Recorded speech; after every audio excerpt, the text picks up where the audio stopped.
welcome to Onyx Pages. Unfortunately, I recorded without audio. I went to the Black Speculative Arts Movement Convention today, and I picked up this book. It's a gorgeous picture book. I had an opportunity to do an interview with the author, so I'm going to pause the video right now so you can meet her. She's awesome. Okay, so my name is Taja Olsen, and I'm from Vancouver, originally from Malawi, and I am here at BSAM promoting my book, my art book, and it's basically collections of self-portraits of myself.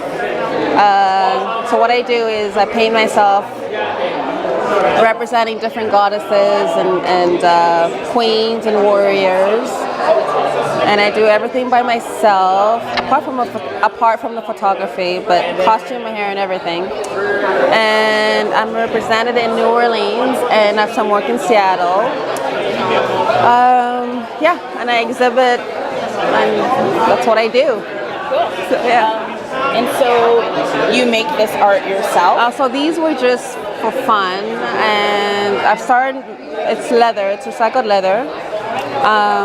And I paint it and make jewelry out of it, kind of like warrior style kind of jewelry, cool. Festive, fun stuff. Nice. Yeah. So I picked up a gorgeous leather bracelet and a wonderful set of earrings, which I'm totally loving. I also had the opportunity to meet the great folks at Black Sun Comics. Black Sun Comics creates African-centered science fiction and fantasy comics, and their books mix action, adventure, mystery, and intrigue with the timeless sophistication of fine art. And speaking of fine art, I picked up a gorgeous piece of fine art for Tomi, as well as 3 editions of the Black Sun comic. Hey everyone, okay, so I have left the BSAM convention. It was really great, and I am going to be sharing some things. I'm probably going to do a BSAM haul, but I also wanted to let you know that I had a really interesting conversation with Dr. Ronaldo Anderson, who is the author of Afrofuturism 2.0. And it was about the different ways that people can sometimes take up Afrofuturism. There's definitely those who are interested in the aesthetic, so they like what it looks like, they like what it sounds like, they love the art, the texture, the creativity. And then there seem to be others who are interested in the transformative element of it from a political and economic standpoint. Like basically what is Afrofuturism helping us to actually do in terms of, where Black people are advancing. And I'll show you some clips from the discussion where another panelist was talking about the connection between Pan-Africanism and Afrofuturism, in that Afrofuturism is a tool to assist African peoples towards our ultimate goal, which is liberation. Of all the unification and liberation of African peoples.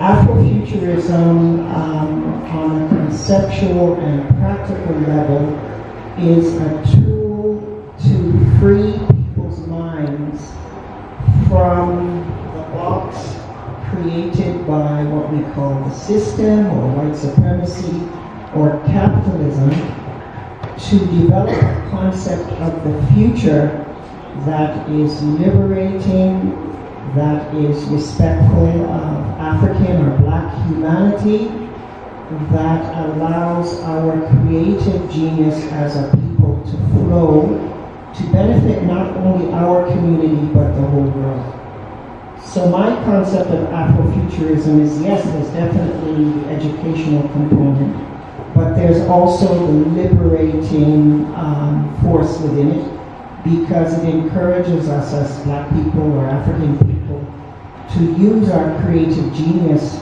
to develop a concept of life that is different from the status quo.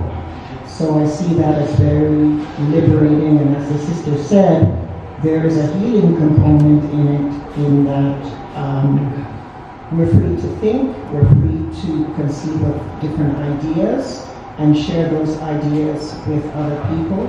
The manifestation of those ideas are broad, Sometimes it comes through in terms of books or videos or comic books, the discussions we have or whatever. But to me, that's a very transformative tool to help us conceive of a better world and in particular, a better Africa. I should also mention that Dr. Ronaldo Anderson is the founder of the Black Speculative Arts Movement. He talked a little bit about how the movement started and how it moved its way north to Canada. And then I met so many of the artists from Canada, is Tanga still here? Okay, I know he was here. We met a lot of contributors from, as far as both white Canadian, like Tavares Van Veen, who's out of Western Canada, was one of our essays. And we put all that work together in a book called Cosmic Underground, a grimoire of Black speculative thought, which is published by Cedar Grove. And also, during this same time, I had written the manifesto for the movement, and we put out the anthology Afrofuturism 2.0. And also here to promote, I believe out of Canada is going to come the first journal. It's a cultural studies journal out of Canada called Topia, which deals with Black futures, Black politics. That'll be out this fall. That'll have, I think that'll be the first one in the world that I know of dealing with contemporary Afrofuturism. And I'm co-editing that with another Canadian, Tobias Van Veen. And if we scroll down a little bit, you'll see our upcoming events we're doing.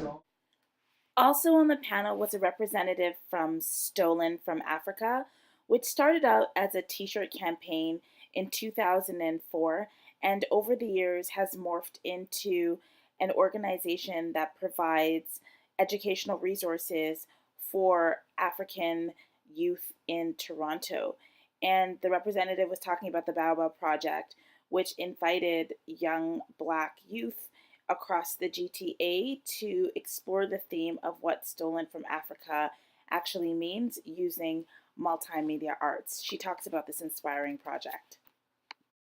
Images and animations that spoke to what Stolen from Africa meant. So we did a survey with about 50 people, asking them what Stolen from Africa meant to them, and some of the young people are here today. They created a poem. We did an Afrofuturism photo shoot. We did some audio engineering where the young people got to create beats from different things in the room, in the space. And they collaborated together to create this poem, and the final project the launch of the project is actually on Monday at, I don't know how many people know, Rise, so Rise at Burroughs Hall is where the launch will be happening, so you get to see the final exhibit. If you look behind you, you can see some of the artwork that by the individuals that have been created. So each person that was a part of the project created their own pieces. Some wanted to share, some didn't. So we're showing some of the pieces that were created. And then all together as a collective, about 20 of us, 16 youth, and the rest were adult allies, created the project together. And I also had a really great encounter with a subscriber from Toronto who was so lovely and really encouraging. So I think you said your name was Diana. I am not sure. I have forgotten. I'm sorry, but it was really nice to meet you, and thank you for the encouragement, because booktubing can sometimes feel like a solitary act, so thanks for your encouragement. It's wonderful to meet you, and I'm glad you like the channel. Okay, I need rest. Goodbye.